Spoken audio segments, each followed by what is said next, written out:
Welcome to the UIAAA Connection podcast. We thank GoFan and VNN, the exclusive sponsors of the UIAAA Connection.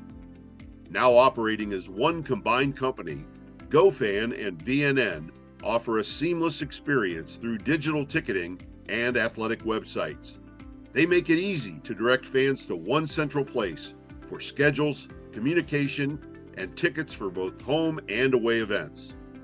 We appreciate GoFan and VNN for their continued support and exclusive sponsorship of the UIAAA Connection podcast.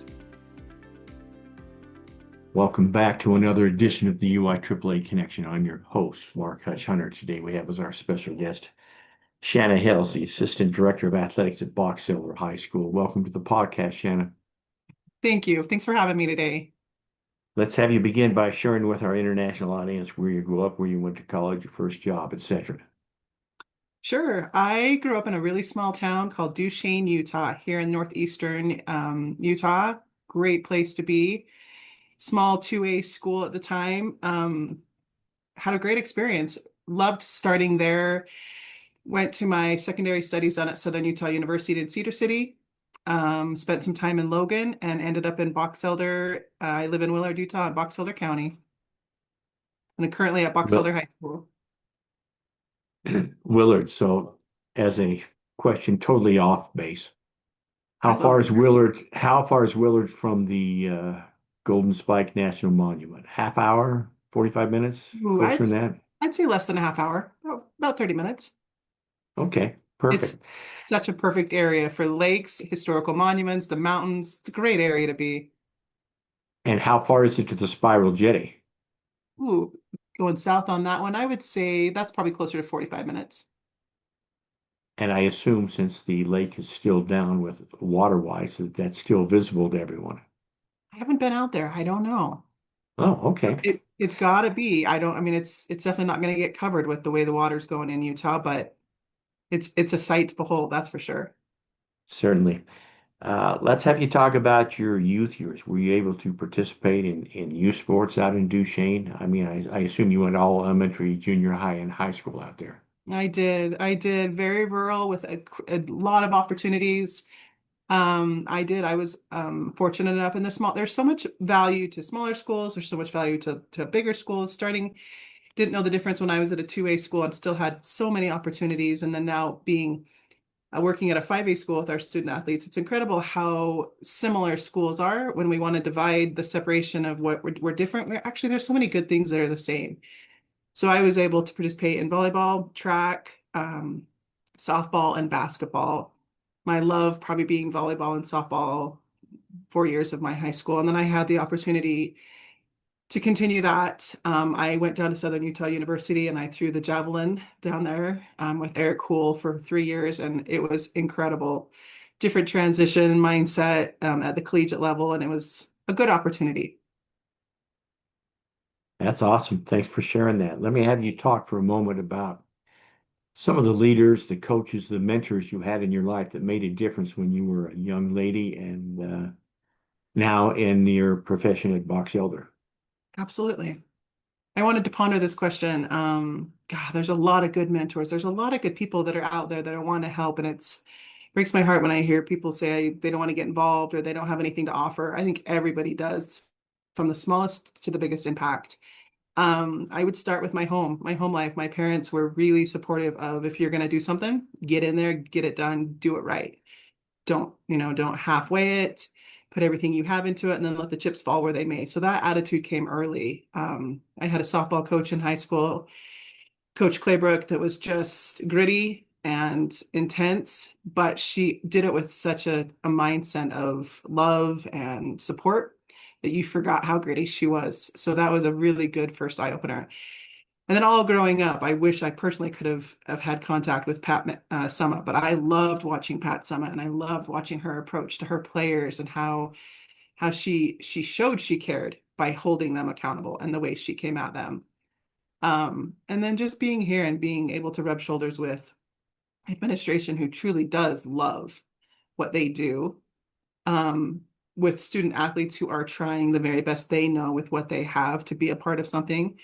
and coaches. I don't know about anybody else, but there's not a lot of professional coaches out there on the high school level. And these are just normal human beings like you and I that come in and want to try to make a difference to a big population of kids. And some things unfortunately get in their way. Parents, it's hard, but they just are willing to do it for the kids, which is the right reason. So I love looking toward and forward to those coaches teaching me something every day. Perfect. Thanks so much for sharing that. Let me ask you a little bit of a personal question here, Shanna.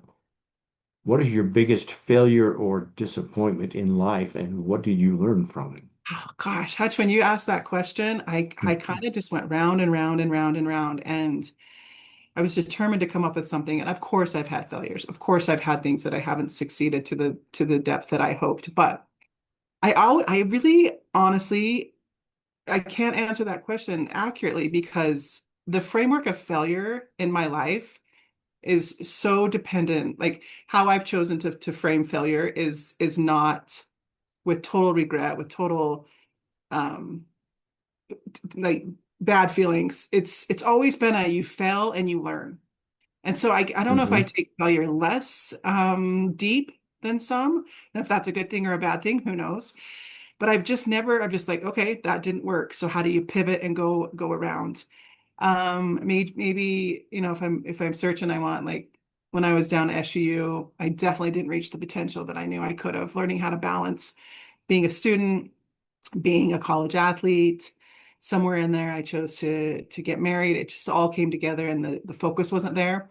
So that might be one of them, the potential and opportunity lost. But God, failure is a word that I feel like people want to be afraid of it, and really, it's such an embrace, a word that can be embraced for like learning opportunity. So I don't have a lot to offer on that one. That is a great response. Thank you for sharing that. My next question is, how does someone like you, not in athletic administration, all of a sudden become the assistant AD at Box Elder? Is it something worked for, you worked at for 10 years, or someone called you one day and said, look, we need some help. I know you were a college athlete, help us out. How does that happen? Absolutely. I love that you asked that because I think there's such an opportunity for people to get involved that don't have an education background. So I'm the AD assistant at Box Elder High School under Jesse Roberts, our athletic director, who's phenomenal. I worked in the private sector for years. I went home to be a stay-at-home mom with my young kids, my four young kids for years. And I think there's so much growth and opportunity for women to know that there's more to you can do it all. You can do things really well and put the time in place. So when I considered entering the workforce, when my young twins started elementary, I thought, what can I do with my education? I have a bachelor's degree, lots of experience prior to becoming a mom full time for 12 years. So I came back to the education setting and I worked in special ed for 2 years and I loved it. And then our athletic director at the time, Kim Peterson, who's fantastic, Hmm. was getting ready to retire. And Jesse Roberts got the athletic director job and he was hiring for an assistant. And I interviewed thinking I'm going to put it out there because it's got the two things that I love the most, the discipline and grit of sports and students, specifically teenagers. I love teenagers. Went in, interviewed, must have said something right. Started with the position, and I think I have a really unique opportunity. I don't have education background as far as formal teaching or coming from a master's level. But Jesse has been able to embrace me and pull me into this position based on what I did bring to it and give me duties that really propelled me in the knowledge of the scope of the job, offering me opportunities to work with the UIAAA to get certifications. Recently, he wasn't able to attend the athletic director conference down in St. George where you and I met up. And he said, Hmm. "Hey, go down there, learn, grow. Let's progress it." And so there's such opportunity if you jump into a position and you maybe don't have the formal education background, getting in it, working with it, loving the people and what you do, UIAAA really provides an opportunity to grow within the certification that's required. Great response. A couple of follow-ups. The first one being a little bit off topic. Did I hear you correctly? You're the mother of twins, I am, fraternal yes, or identical? fraternal. I have boy girl 12-year-old twins now, and it's the most unexpected, wonderful surprise we got at the end of our family planning. That is, well, the reason I ask, and people that know me know this, but I also have fraternal twins. My fraternal twins are now, my goodness, they're going to be 49 years old in September. Just in a blink of an eye. My daughter that is a twin has fraternal twins. I have a brother that has fraternal twins, and I have a sister that has fraternal twins, and then one of my older sisters has identical twins. And so the reason I bring that up is saying, hey, look, I have all these twins. I want you to talk for a minute because usually I don't ask this question. Talk about the difference in raising two kids at once as opposed to one. I can't believe that we have that similarity because I am one of four, and three of my siblings, including me and two siblings, all have naturally conceived twins. What, That's awesome. two sets of fraternals, one set of identicals, and theirs are all boys. So my boy-girl twins that came, jumping back a little bit, if I may, family planning, my husband saying, "We're done." I say, "We're not done. We're not done. One more." Famous last words, one more. And we found two. We found two, and you work through it. So then when I ended up having boy girl twins, I thought, oh, it's going to be so much easier if they were boy boy or girl girl. I've loved having boy girl twins. They have a built-in everything. Partner, confidant, um, bickering, but they're each other's greatest champions and they're each other's greatest frenemies some days. So I have loved seeing two kids raised side by side with the same principles, the same morals, the same parents be so different. It's brought to point the nurture versus nature argument, right? Hmm. They're just fun. They're fun to have and they're fun to be our cabooses. And they're both very busy, active, involved, but very different people. And you have to treat them differently, even though they came together. So they're 12 now, so they're just going into seventh grade, or they will That's be going seventh grade this coming year. seventh grade this coming year. Oh, wow. Yep. I have a 19-year-old That's daughter and a 13 or a 15-year-old daughter that's a sophomore. And just a fun, there's just so many good things that are available to you can be a mother, you can be a professional, you can have a career. You just figure out your time frame and then embrace it. Bring your kids into it, embrace the life. perfect. Let me ask you another follow. You talked about the UIAAA conference where we met, obviously. If I'm not mistaken, this may have been your first one. Is that correct? That is correct. Okay, and so I want from your perspective, your impressions of the conference, the people that you met. Was it all that you expected? You didn't know what to expect? I mean, give me the whole thing because obviously I've been around the UIAAA for A for while. almost 40 years. So I'm interested in what you have to say and how well we've done in welcoming new people. I appreciate that. That is a great question for an out. And I still think I'm an outsider in a good way. So this is my fourth year in the position at Box Elder High School, my first time attending the AD conference. And I absolutely did not know what to expect. I came down, I don't know what I expected. But it was so much better. Some professional men and women rubbing shoulders in a very casual environment, quick to ask who you were, quick to ask where you were from, quick to embrace similarities about us. I think we all kind of are facing similar things in the state of Utah. And so they were very collegially like minded in, hey, like come be a part of the system that we're all trying to help build and work through. It was laid back, it was chill, and it was well attended. I was surprised how many stuck with as many sessions as they did. I was there was days where different things took them off site and they all came back together for events later that evening or afternoon that other professions maybe I don't think would have came back too. These guys came back and participated. And I felt that because I was down there to participate, thinking there'd be five or six of us. Each session I felt was very well attended. The presenters were professional. I thought this year there was a good mix of coaching insights and helps. You guys, there was an opportunity to introduce former student athletes that came back with advice. That was really beneficial to me.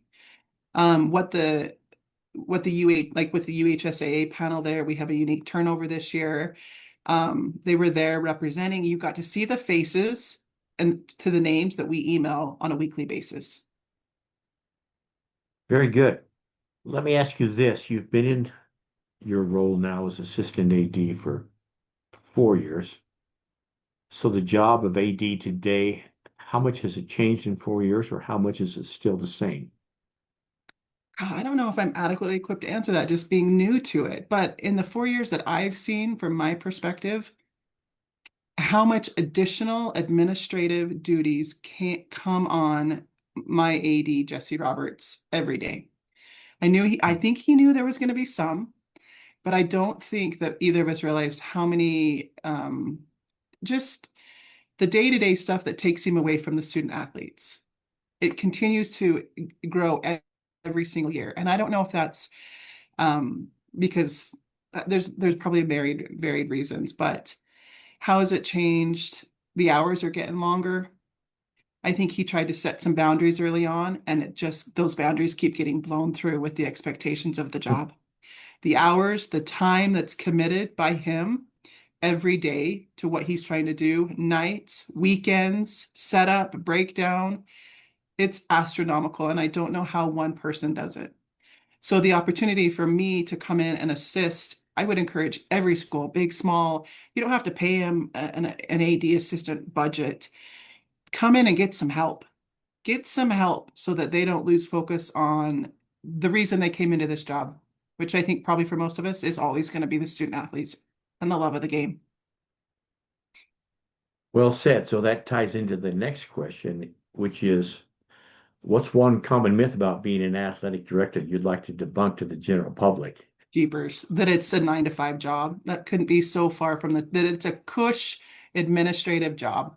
That couldn't be more far from the truth. They're pulled in so many different directions. And there's no time limit on it. You don't tell a evolving situation with your softball team that you have to wait till tomorrow during my work hours. Things happen, you have to respond. And Jesse Roberts is fantastic with responding and giving time to the coaches, time to the parents, and time to the players when needed. And it's usually not during his work hours. Sure. Let me ask you this. In the 4 years you've had this position at Box Elder, uh, can you think of one or two days that have been the most difficult, and describe that to us? The most difficult. I days, let's see, specific events or days of a season. These last few weeks, days involved when your spring sports are all in the middle of playoffs. And he's from one to the next to the next to the next. And I'm here, you know, handing out academic all state certificates and working through eligibility and making sure buses are a go for all of your 4 teams headed out to state playoffs in one day. Um, it Spring is definitely the hardest. Um, let's see. It never changes. Spring is always that way. It And then you've is. got graduation coming, and then I think 2 years ago when they added volleyball, it just Yes. continues to keep going. But I didn't mean to interrupt. Continue. No, no, you're so right though. That's just it. And going down to the AD conference and they're indicating the emerging sports and might see pickleball and we might see mountain biking and you just think where are we going to put them? How are we going to do it? So spring never gets easier. So a day that ends in Y, probably from February to May, is hard for us. We manage it well Yeah, though. no question about that. Thanks for sharing that insight. Shanna, what's the favorite part of your job?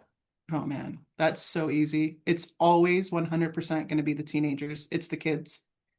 We have some of the coolest student athletes around. They're dedicated, they're engaged, they're trying so hard to be good human beings. I love working with them. It doesn't matter if it's from an eligibility point of view and we're asking them, why are your grades here? Or why is your citizenship here? What's your goal? They don't have the answers. They're trying to look to trusted adults to get the answer and to be somebody who can be approachable, engaging, but their support and accountability. learning how to play that role for each student that comes to you, because everyone has a different home life, everybody has a different motivation. Well-rounded human beings that are coming out of these programs, and there's well-rounded students everywhere, but I have the unique opportunity to work with student athletes. They're so dedicated. There's so much on their plate. The old school time, even 10 years ago, where there was actually seasons and your student got a break. Those seasons just merge and mesh into one after. They're at open gym for volleyball at the same time they're trying to do open field, open pitch for soccer, and the basketball team's doing open court. I've got 6 sports scheduling gyms 4 nights a week already. And they're balancing it to the best of their ability, and to see that every day and to see these really great students being turned out because in part they're participating in athletics, best part of the job. Thank you so much for sharing that. I just wanted to touch on a couple of things you said when you mentioned the students having trusted adults. I couldn't agree more. And then you mentioned accountability for those kids. And I think those two things are so important. So thanks for bringing those to the surface. Let's finish up with a couple of questions here, Shanna. The first being this. You've got 2 suggestions for a brand new AD, which now you're a veteran, and they need to follow Shanna's example and suggestions in order to become successful as a director of athletics. What would your 2 suggestions be? Do not forget the reason you accepted the job in the first place, which I think disproportionately would be the love of the sport and the kids you serve. The administrative duties become so heavy, either quickly or over time, because it's allowed to pile up on you, that it really quickly becomes apparent that you're more of a firefighting sucks all the time. You want to be down working with the kids, remembering why you took this job. So build time into your day every single day to go spend time with those kids. Be on the court, be on the pitch, be on the field, talk to them, banter with them. That's why we're here. And when we lose focus of that, I think it becomes too much. Secondly, for the love, take vacation regularly. I feel like that you probably don't feel like you can travel between January and May when you're highest rate of burnout. Schedule it, plan it, trust the people you're leaving behind to take care of it, and get out of Dodge. Come back fresh, new. Those would probably be my biggest suggestions. Those are great suggestions. Thank you so much for sharing that. I ask that of every guest, as you're well aware, and it's amazing how many of the answers are similar and then how many of those answers are different. So thank you for those great suggestions. We'll finish with this. Shanna, what question should I have asked you that I failed to ask you?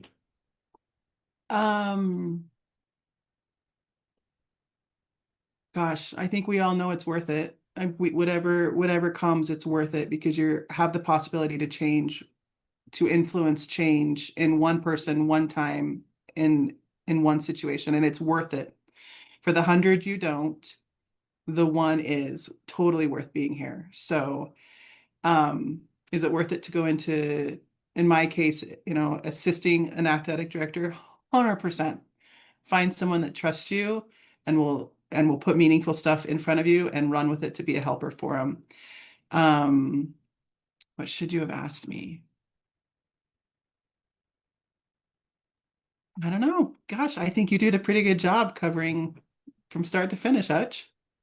Well, thank you. I have done this once or twice, so hopefully I've got all the information from you, because it's always fascinating to me to have the guests, and there's people that I've known for years, people that I've just recently met like yourself, but finding out about where they grew up, finding out about their successes, their struggles is always such a rewarding thing. So thank you for sharing that. And on that note, that wraps up this edition of the UIAAA Connection.